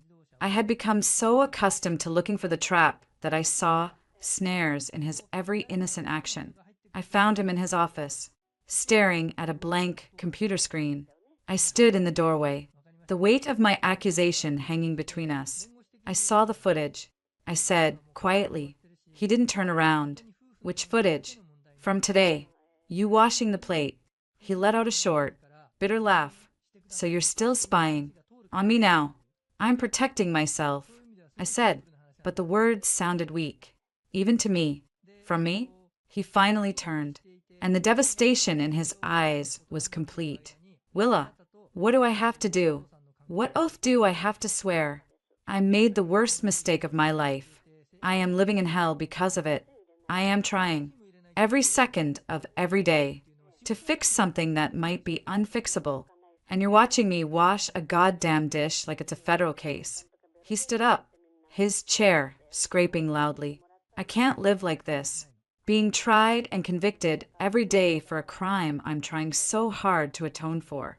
I betrayed your trust. I know that, but you're torturing us both with it. He was right. I was. The monitors were no longer tools against an external enemy. They were instruments of our mutual destruction. I was using the evidence of her crime as a weapon against him. I'm sorry, I said. The words felt foreign on my tongue. About the plate. That wasn't fair. He slumped against the desk, the anger draining away, leaving pure exhaustion. None of this is fair, he said. I need to know if there's a path back, or if she broke us for good. I didn't have an answer. The path was there, perhaps, but it was overgrown with thorns of suspicion and paved with broken glass. We stared at each other across the room. Two people shipwrecked on the same island, separated by a river of poison his mother had poured between us. The mask of the dutiful, repentant son was cracking under the strain. and my mask of the recovering victim was hiding a festering core of fear. The fracture wasn't just between us and Eleanor. It was right down the middle of us, and I had no idea how, or if, it could ever be bridged. The tentative truce that followed the plate incident was fragile, held together by sheer exhaustion and the shared, unspoken fear that we were dismantling the last of us. Ben stopped his manic, overcorrecting helpfulness. I stopped auditing his every move. We moved around each other with the cautious, deliberate care of bomb disposal technicians. The cameras remained, but I stopped checking them obsessively. A different kind of vigilance had taken root, one that watched for the subtle shifts in the emotional weather of our home. Ben focused on a new, tangible project, reclaiming the domestic space. He took over all grocery shopping and cooking, a quiet, methodical reconquest of the territory his mother had poisoned. He'd present meals with a simple, "I made this. Eat if you're hungry." No pressure, no hovering. It was a stark, welcome change. The food became fuel again, not a loaded symbol. My body responded. The hollows in my cheeks began to soften. The tremor in my hand subsided. A flicker of my old energy returned. Not the frantic, prebabi kind, but a steadier, more grounded warmth. Luna, thriving on abundant milk and a calmer mother, became a sunnier, more predictable baby. We started taking family walks in the evenings, a silent, three-person procession through our suburban neighborhood. From the outside, we must have looked like any other young family finding their footing.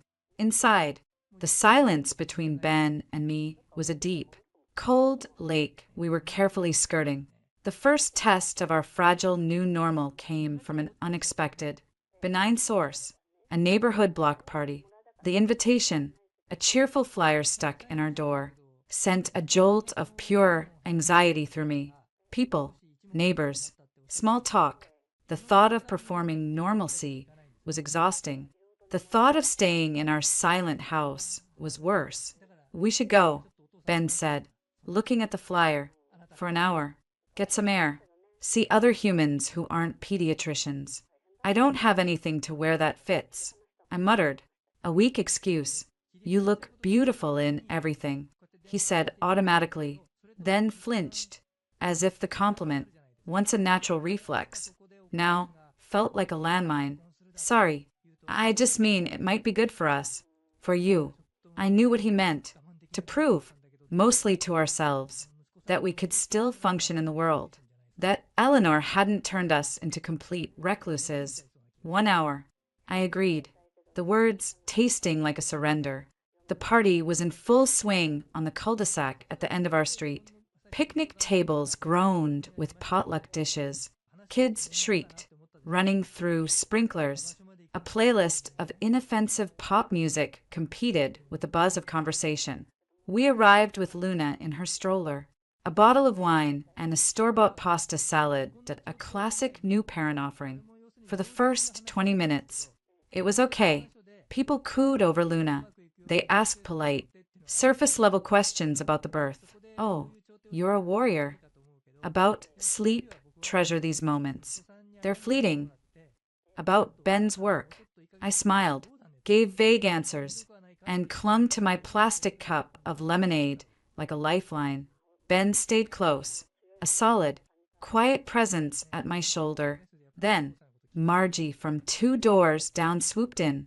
Margie was in her 60s, relentlessly cheerful, and possessed of a memory for neighborhood gossip that was truly archival. "Willa, honey, you look fantastic. Motherhood agrees with you," she chirped, giving me a one-armed hug. And Benjamin, "So hands-on. I saw you pushing the stroller yesterday." My Frank never would have been caught dead doing that. Different generation. Ben gave a tight smile, "Just pulling my weight." "Of course you are. And how's that lovely mother of yours? Eleanor, right? She was such a help to you after the baby. Wasn't she? I saw her in the yard a few times. What a gem." The air around us seemed to still. I felt Ben go rigid beside me. "She's back in Florida," I said, my voice carefully neutral. Oh, what a shame. She just doted on that baby. I remember telling Frank. Now that's a grandmother who knows what she's doing. So different from some of these modern, hands-off types, Margie beamed, utterly oblivious to the ice forming in our veins. You were lucky to have her. Not everyone gets that kind of support. My daughter-in-law, she won't let me within 10 feet of the baby with a bottle. Says it'll confuse the breastfeeding relationship. She rolled her eyes, a gesture of shared maternal commiseration that made my skin crawl. Ben's hand found the small of my back. A brief, grounding press. Mom was a big help. He said, the light, smooth, and practiced. But we're managing on our own now. Of course you are. You're a wonderful team. Margie gushed. Then, her eyes landed on Ben, who was subtly trying to steer me away.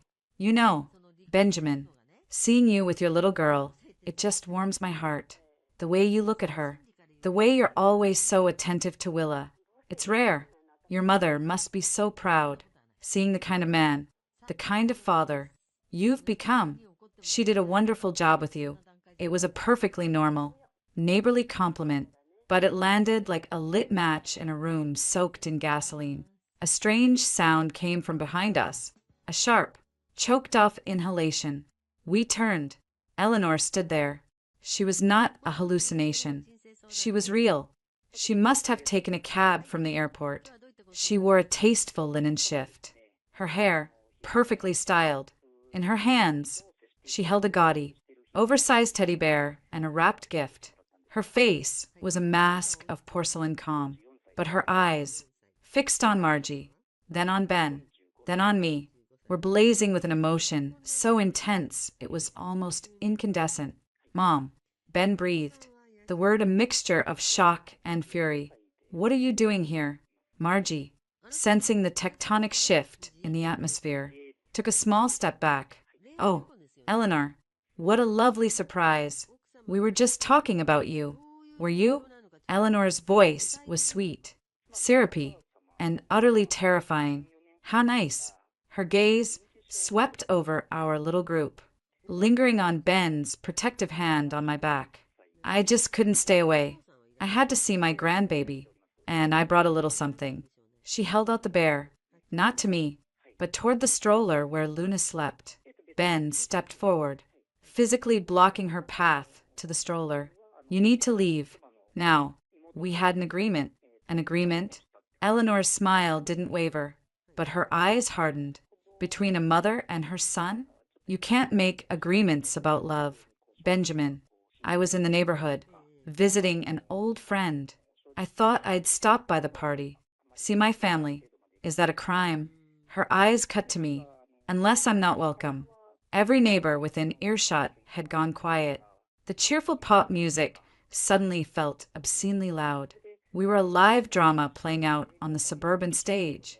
You're not welcome, Ben said, his voice low and carrying. You need to go. I'll call you a cab. The porcelain mask cracked. Just a hairline fracture at the corner of her smile. You'd send your mother away from a community party? In front of all your neighbors? What will they think? Benjamin, what will they say about the son who is so cruel to the woman who gave him everything? Her performance was for the audience now. The wounded, dignified mother. I felt the eyes on us.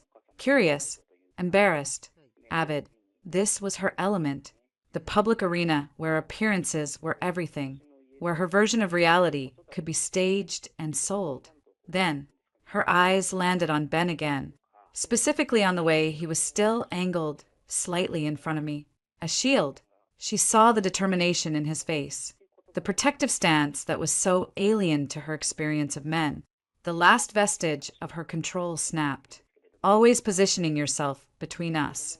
Aren't you? She said, her voice losing its saccharine quality, turning acidic. My gallant knight, protecting your queen. She spat the word. Tell me, Benjamin, did you rush to defend me like that when your father called me useless?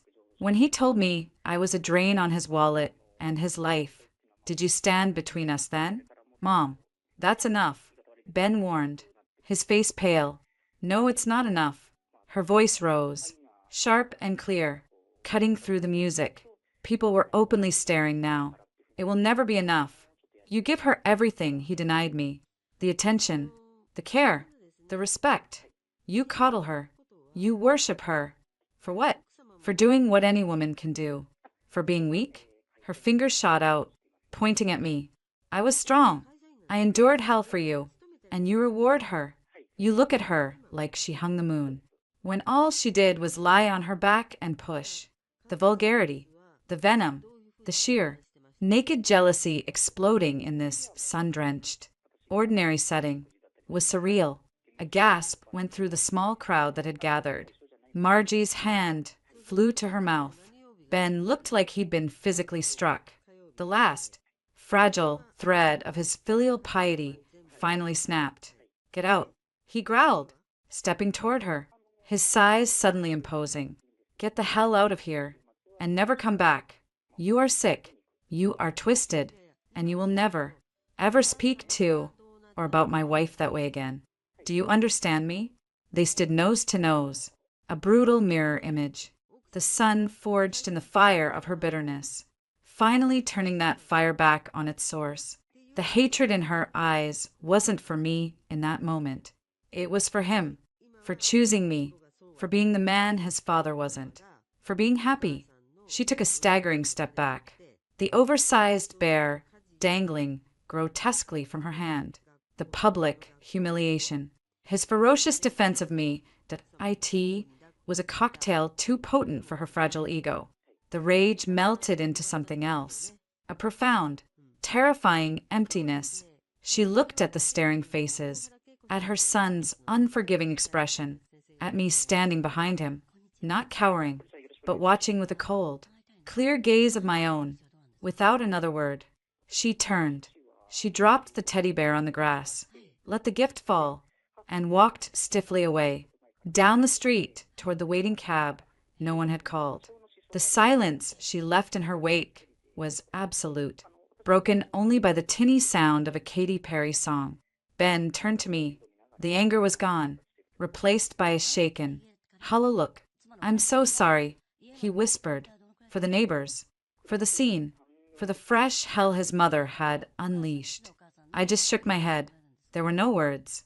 The green-eyed monster hadn't just shown itself. It had roared in the town square, and everyone had heard it.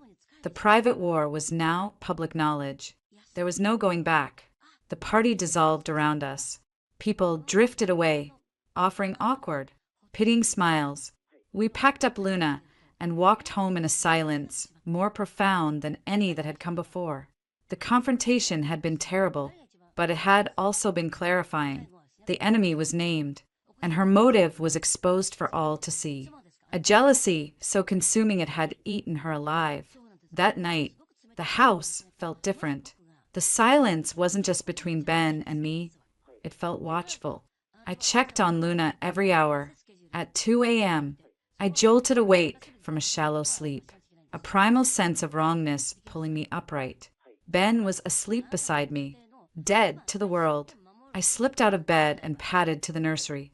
The night light cast a soft, pink glow over the crib, and there she was, Eleanor. She was inside the house. She must have kept a key, or picked a lock. She stood over Luna's crib, still in her linen dress, her back to me. She wasn't moving. She was just staring. The streetlight from the window cut her silhouette out of the darkness, a statue of pure malice. My blood turned to ice. I froze in the doorway, my breath trapped in my lungs. Then she spoke, not to me, not even to Luna, a low, guttural whisper to the sleeping baby. He looks at you the way he looks at her. The words were slurred, unhinged. All that love wasted on weakness, it should have been mine. I earned it. I suffered for it. She doesn't know what suffering is, but she will. They'll all see what happens when you take what's mine. She reached a hand, slowly, toward the crib rail. Get away from her. My voice came out. It didn't sound like mine. It was low, steady, and carried the absolute, ferocious certainty of a mother grizzly. It echoed in the quiet room. Eleanor's hand froze. She went perfectly still for a second, then slowly, turned her head. In the half-light, her face was a ghastly mask of pure, unadulterated envy, twisted into something almost demonic. There was no recognition, no sanity in her eyes, just the green flame, burning in the dark. You, she hissed. The word hung between us, a promise and a curse. The line had been crossed. The jealousy had curdled into something far more dangerous. It wasn't about food or attention anymore. It was about possession. It was about eradication. And as I stood there, between this twisted woman and my child, I knew the silent war was over. The real one was about to begin. Time stopped. The air in the nursery was thick enough to choke on. The soft, rhythmic sound of Luna's breathing was the only counterpoint to the ragged, hate-filled silence pouring from Eleanor. The streetlight through the window carved her face into a grotesque mask of shadows and sharp angles. The elegant linen dress from the party now looked like a shroud. "Get out of my house," I said again, my voice a low, steady thrum. I didn't move from the doorway, my body a blockade, my heart hammered against my ribs, a frantic drumbeat of pure adrenaline. But my mind was preternaturally clear. Protect Luna. Do not show fear. A ghastly smile twisted her lips. Your house? This is my son's house. My blood paid for it. My suffering built it. Everything in it is mine. Hay's mine. Her gaze flickered to the crib. Shay's mine. You need to leave. Eleanor. Now. Before Ben wakes up. I kept my tone flat. Authoritative. The tone you'd use on a rabid animal. Ben. She sneered, taking a slow, deliberate step away from the crib and toward me. The move was calculated, pulling the threat away from Luna and centering it on me. Good. My sweet, foolish Benjamin. Asleep, while the viper he led into his bed guards the nest.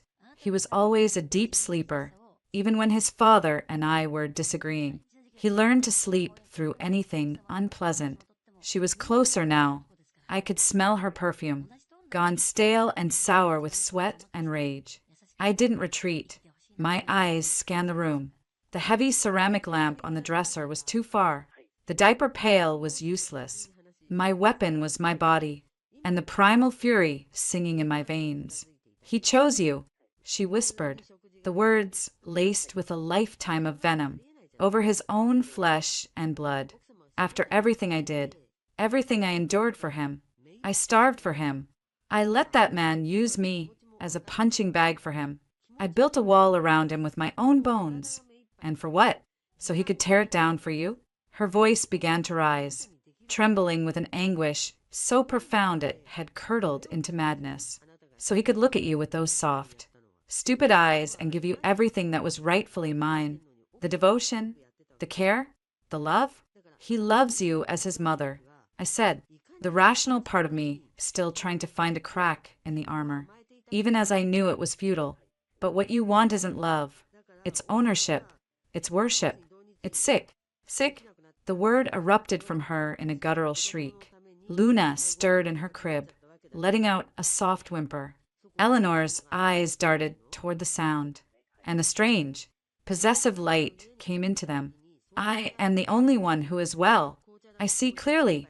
You are a disease in this family, a weakness. I tried to cure you, to make you strong, like me, but you're too far gone. All you do is take. You took my son. You're trying to take my granddaughter. You want to erase me. She took another step.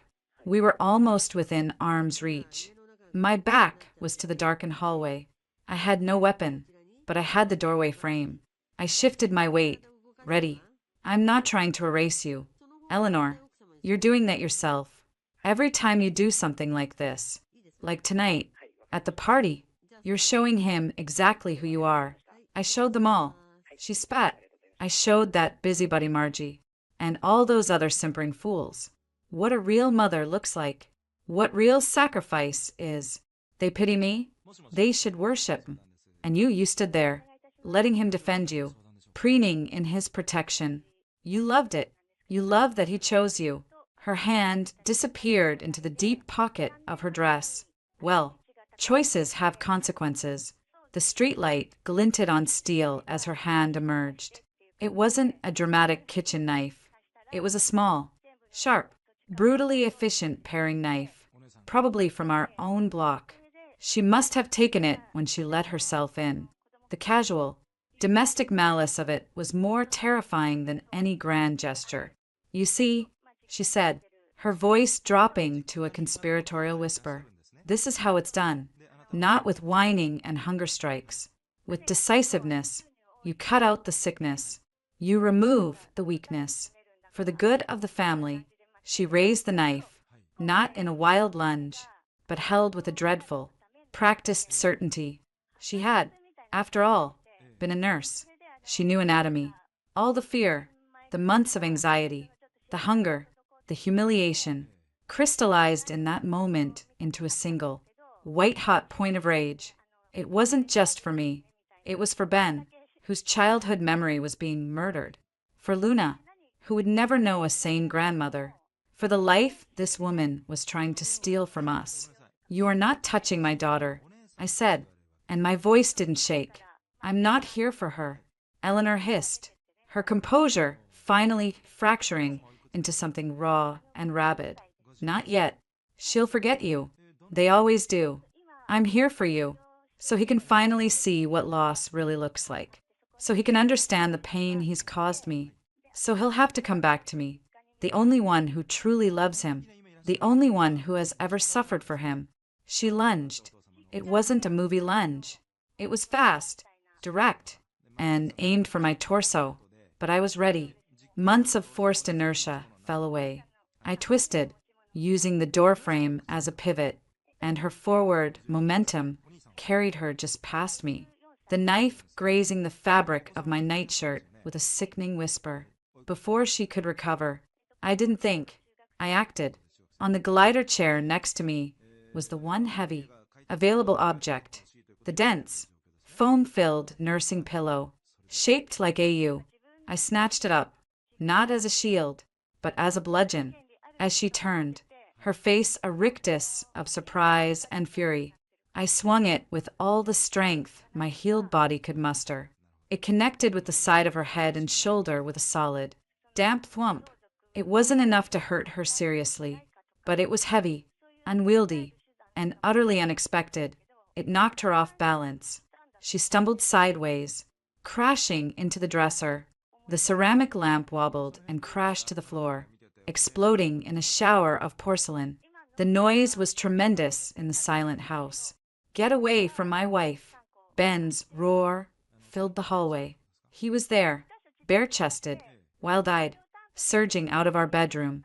He took in the scene in a nanosecond, the glittering knife in his mother's hand, the broken lamp, me standing with a nursing pillow raised like a club, Luna now wailing in her crib. A sound tore from his throat, a raw, animalistic sound of pure, unadulterated agony. He didn't go for her. He put himself between her and me, his back to me, his arms wide, facing the woman who bore him. Mom, drop the knife. His voice was a terrifying, forced calm. Eleanor pushed herself off the dresser. Her hair was disheveled. A trickle of blood ran from her scalp where she'd hit the corner. She looked at the knife in her hand as if surprised to see it. Then she looked at Ben, her face collapsing into a grotesque parody of grief. She attacked me. Benjamin. She hit me. You saw. I saw you holding a knife in my child's nursery. He bellowed, the calm shattering. Drop it. She's turning you against me. She's evil. Eleanor wailed, the knife waving erratically. Can't you see? I have to protect you. I have to protect Luna from her. She's not a good mother. She's weak. She'll ruin everything I built for you. You built nothing. Ben's shout shook the walls. You built a prison of your own misery, and you've been trying to shove us all inside. It's over. Mom, it's done. Drop the knife. Or so help me God. Or you'll what? She shrieked, advancing a step, the knife pointed at his chest. You'll hurt me? Your own mother? Go ahead. Be like him. Be like your father. Strike me. It's what men do. It's all they know how to do. The psychological trap was diabolical. If he moved to disarm her, he'd be the violent son. If he didn't, she might kill one of us. I saw the torment paralyze him for a split second. Luna's screams reached a fever pitch. The sound seemed to break the spell for Eleanor, but in the worst way. Her head snapped toward the crib. "Stop that noise!" She screamed at the infant. "Stop it! I'm trying to save you." She took a step toward the crib, the knife lowering slightly, her focus shifting to the screaming baby. That was all the opening I needed. Ben was frozen. I wasn't. My daughter was in danger. I threw the nursing pillow. It was clumsy, but it hit her in the legs. As she staggered, I didn't go for the knife. I launched myself at her, not with finesse, but with the full, desperate weight of my body. I hit her midsection, my shoulder driving into her ribs. We crashed to the floor in a tangle of limbs and linen. The breath whooshed out of her.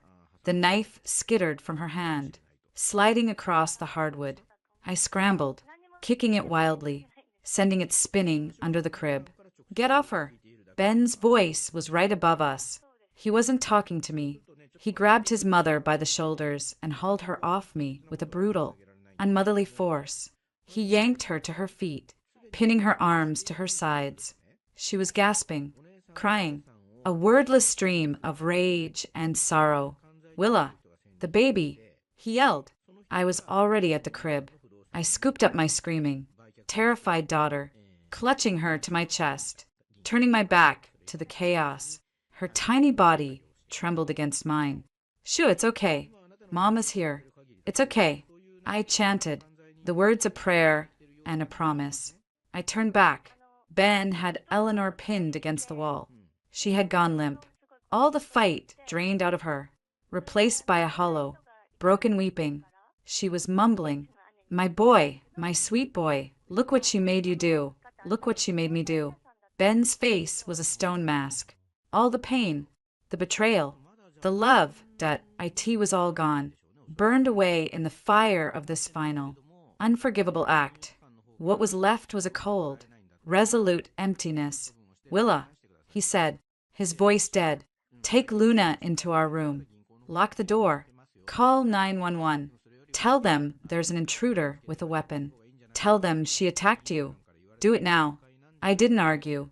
I carried Luna into our bedroom, shut the door, and turned the lock. My hands were shaking so badly I could barely dial. I gave the address, my voice surprisingly steady as I recited the facts. "My mother-in-law is in the house. She had a knife. She attacked me. My husband has restrained her. Please hurry." I could hear the low, muffled sounds from the nursery. Ben's voice, a monotone. Eleanor's weeping. Then, silence. The wait for the sirens was the longest of my life. I held Luna, rocking her, my ear pressed to the door, when the red and blue lights finally painted the walls, flashing through the blinds. I felt my knees buckle with relief. I opened the door. Ben was standing in the hallway, alone. The nursery door was closed. "Police," he said, his eyes meeting mine. In them, I saw the abyss he was staring into. "I'll handle it. Stay here." I watched from the bedroom window as 2 police officers approached. Ben met them at the door. I saw him talk, gesturing to the nursery. I saw one officer nod, hand on his holster, and enter the house. The other stayed with Ben. Minutes later, the officer emerged, leading Eleanor. She had her hands behind her back. Metal glinted in the flashing lights. Handcuffs. She was no longer struggling. She walked with her head down. A broken, spent old woman. The officer put her in the back of the cruiser. Ben spoke with the police for a long time on the porch. He showed them his phone, likely the damning video from the cameras. He gave a statement. I saw him run a hand over his face, the weariness of ages in the gesture.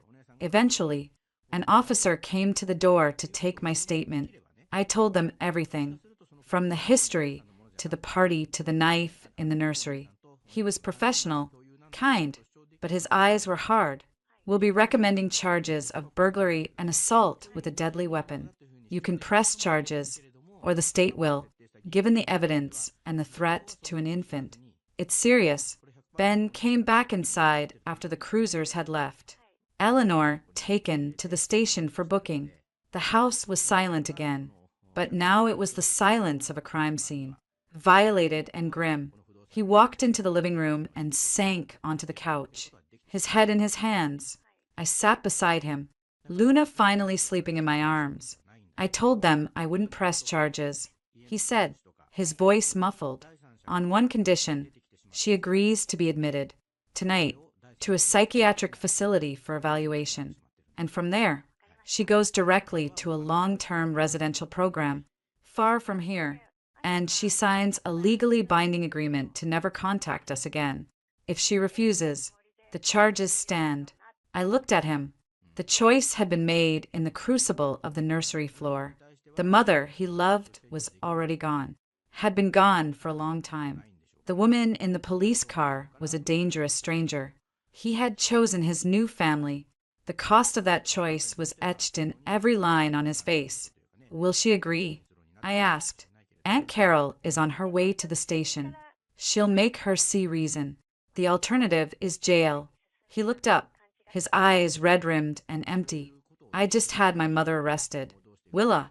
I had her handcuffed and put in a squad car. A sob finally broke through. What kind of man does that?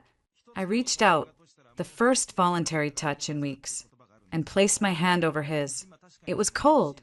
A good father. I said softly, a good husband. He turned his hand over and gripped mine, his hold desperate, as if I were the only solid thing left in a world that had just dissolved into madness. We sat there in the flashing afterglow of the police lights, holding onto each other and our daughter, survivors on the shore of a shipwreck we never saw coming. The final, desperate act of her jealousy had failed. It had only succeeded in burning the last bridge, leaving her stranded forever on the other side of the chasm she had carved with her own two hands. The silence after the police left was a tangible thing. It wasn't the cold, watchful silence of before. It was the hollow, echoing silence of a house that has been violently purged.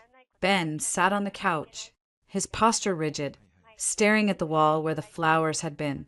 I'd thrown them out the morning after the block party, the lilies already browning at the edges. Luna, blessedly, slept in her crib, exhausted by the night's terror. I made tea, the simple, mechanical act of boiling water, steeping the leaves, felt like an anchor in a world that had come completely unmoored. I handed Ben a mug. He took it without looking, his hand steady, but his eyes 1,000 miles away. Carol texted. He said, his voice scraped raw. She's with her at the station. Mom signed the papers. The facility. In Sedona, Arizona. It's a locked residential program for behavioral and psychiatric issues. Minimum 18 months. He took a shuddering breath. Carol's flying back with her tomorrow. Direct flight from Austin to Phoenix. I've already arranged the transport from the airport. I sat beside him, not touching. The space between us was no longer a minefield, but a shared scar. Sedona is far, I said, a simple statement of fact. It needs to be. He replied, the words final. He finally looked at me, and the grief in his eyes was bottomless. She agreed to the restraining order. 2. Permanent. No contact with any of us. If she tries, it violates her treatment agreement and she goes to jail. Carol will be the point of contact. For updates from the doctors. He said the words as if reciting a legal brief, divorcing himself from their emotional content. I'll handle the financials, the facility, the care. It's the least I can do. It's the most I can do. It was a brutal, clean severance. No drawn-out goodbye. No chance for another manipulative performance. It was a surgical excision, and Ben was the surgeon, cutting out a part of his own history. How do you feel? I asked. It was a woefully inadequate question. A broken sound, half laugh, half sob, escaped him. I don't know. Numb, guilty, relieved, like I just killed someone. He set the untouched tea on the table. All those years. Willa. I thought she was strong. I thought her hardness was resilience. I pitied her. I built my whole life trying to be the opposite of my father, to make up for what he did to her. And the whole time, the person I was trying to make it up to, she was the monster in the story. He covered his face with his hands. Who does that make me? I moved then. I crossed the scarred space and put my arms around him. He stiffened for a second, then collapsed into me, his body shaking with silent, wrenching sobs. I held him as he grieved not for the woman who had held a knife in our nursery, but for the mother he had loved and lost long before tonight. The ideal that had sustained him, that had shaped the good, attentive man he was, had been a lie. He was mourning a ghost. It makes you the man who protected his family. I whispered into his hair. That's all it makes you. The next 36 hours passed in a grim, procedural blur. Ben was a machine. He made calls to lawyers, to the treatment center, to his bank. He packed the few things Eleanor had left in the guest room into a single suitcase. He did it all with a detached efficiency that was more unsettling than any outburst. I focused on Luna, on the primal, healing rhythm of feedings and naps. The fear that had been a constant companion was gone. In its place was a weary, watchful calm. The threat was contained. The cameras, I noticed, were still active. I didn't have the energy to take them down. The day of the flight arrived. Ben was gone before dawn to meet Carol at the airport hotel, to hand over the suitcase, the paperwork, and a cashier's check for the first 6 months of treatment. He'd said his goodbye to his mother in the sterile light of the police station. A few clipped, legalistic sentences. There would be no airport scene. He returned home mid-morning, looking like he'd aged a decade in a few hours. He walked into the kitchen, where I was giving Luna a bottle. It's done, he said, leaning against the doorway. Their flight boards in an hour. Carol has it under control. I nodded. Are you okay? No, he said simply, but I will be. He looked at Luna, her eyes drooping contentedly. We all will be. He pushed off the doorframe. I'm going to rip out the drywall in my office. The hole I put in it. It was such a mundane, necessary task, a physical repair to match the emotional one. Okay, as he passed me, headed for the garage and his tools. He stopped. He didn't touch me, but he stood close. Willa, when you're ready. Not now, but when you're ready.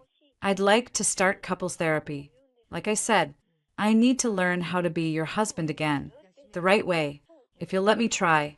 I looked up at him, at the raw honesty and pain in his eyes, the man who had chosen, at unimaginable cost, to stand with me, the man who is now fatherless as well as motherless, building a family from the ashes of his own. I'd like that, I said, and for the first time, I meant it. It wasn't forgiveness. Not yet.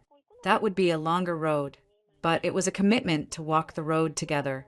He gave a single, slow nod, a world of understanding passing between us, and went to fix the wall. The weeks that followed were a season of small, deliberate repairs. Ben patched the drywall, sanded it, painted it. The physical scar in the house vanished. We didn't talk much about Eleanor. The legal and medical updates came through Carol, and Ben would relay them to me. Facts without commentary. She's been admitted.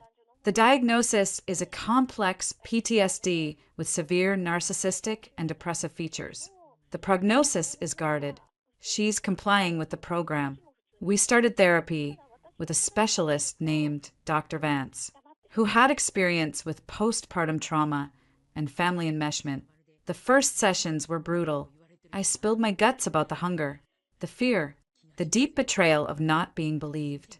Ben listened, tears streaming down his face, and articulated his own prison of guilt, his shattered childhood narrative. We fought in that safe room. I called him blind and complacent. He called himself a failure. Dr. Vance let us rage, then gently guided us toward the simple, awful truth. We had both been victims of the same poison. The blame was Eleanor's. The responsibility to heal was now ours. Slowly, the rituals of our life lost their tension. Dinner was no longer a loaded event. Ben would cook. I would help or play with Luna, and we would eat, sometimes talking, sometimes in a comfortable quiet. The haunting, suspicious edge was gone. One evening, I caught myself reaching for a second helping of mashed potatoes without a single thought of where they came from or what they meant. It was just food. It was just good. One Saturday morning, about 2 months after that night, I woke to the smell of coffee and something sweet. The other side of the bed was empty. I pulled on a robe and walked downstairs. Sunlight streamed into the kitchen. Ben was at the stove, a dish towel slung over his shoulder, tending to a skillet. Luna was in her high chair, banging a rubber spoon on the tray. On the table was a vase with a few fresh daisies from the garden. "What's all this?" I asked, my voice still thick with sleep.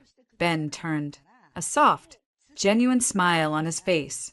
It was a smile I hadn't seen in so long it made my heart ache. "Pancakes," he said. "Blueberry. From scratch. No hidden agendas. I promise." The joke was dark, but it was ours now. We could reference the monster without summoning it. I smiled back. "They smell amazing." I poured myself coffee and sat at the table, watching him. He moved with an easy grace, flipping a pancake, humming a tuneless song to Luna, who gurgled in response. This was the man I'd fallen in love with.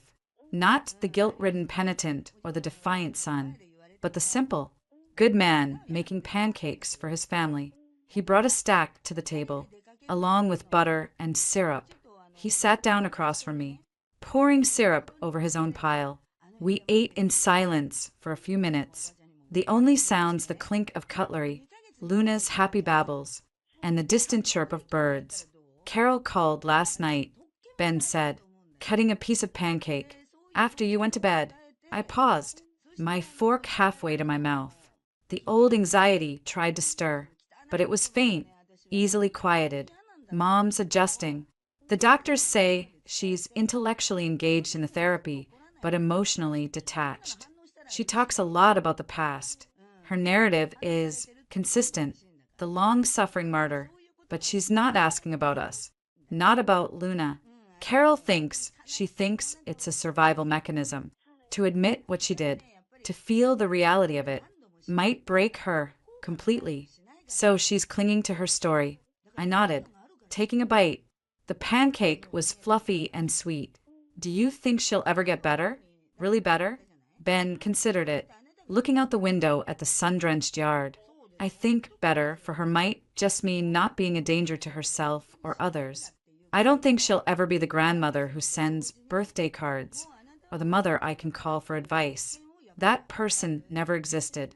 He said it without bitterness, just a sad, final acceptance. "And that's okay. We have what we have here." He reached across the table, his hand covering mine. His touch was warm, solid, a promise kept. "This is enough. More than enough." After breakfast, while Ben cleaned up and played with Luna on the living room floor, I went upstairs. There was one final piece of business. I went to my nightstand and took out the small box that held the receivers and charging cables for the cameras. I then moved through the house with a step stool. I took down the tiny magnetic eye from the living room scrollwork. I peeled the pinhole camera from the kitchen door frame. I retrieved the one behind the flour canister in the pantry. I gathered them all, these silent witnesses to our war, and placed them in the box. I carried the box down to the kitchen, where Ben was lying on his back, lifting a giggling Luna gently into the air. "Fly, baby bird, fly." I walked past them, to the large trash can in the garage. I lifted the lid, and without ceremony, I dropped the box inside. It landed with a soft thud atop a bag of discarded diapers and coffee grounds. I closed the lid. When I walked back into the kitchen, Ben was sitting up, Luna on his lap, He'd seen me go out with the box. He looked at my empty hands, then into my eyes. A question hung in the air. "It's done," I said, echoing his words from the morning of the flight. He understood. He pulled Luna close, kissing the top of her downy head, then held out his other arm to me. I went to him, sinking to the floor beside them on the sun-warmed tile. He wrapped his arm around my shoulders, pulling me into the circle of his embrace. With our daughter between us, a living, breathing bridge, the sun climbed higher, filling the room with a clear, ordinary light. The scars were there, inside and out. The ghost of a cruel woman would always haunt the edges of our history. But in that quiet, sunlit kitchen, with the smell of blueberries and coffee still in the air, the silence was finally, blessedly, just silence. Not the silence of war, or of waiting, or of grief. It was the deep, peaceful silence of a home, reclaimed, our home, and our new life, tender and scarred and fiercely our own, had well and truly begun.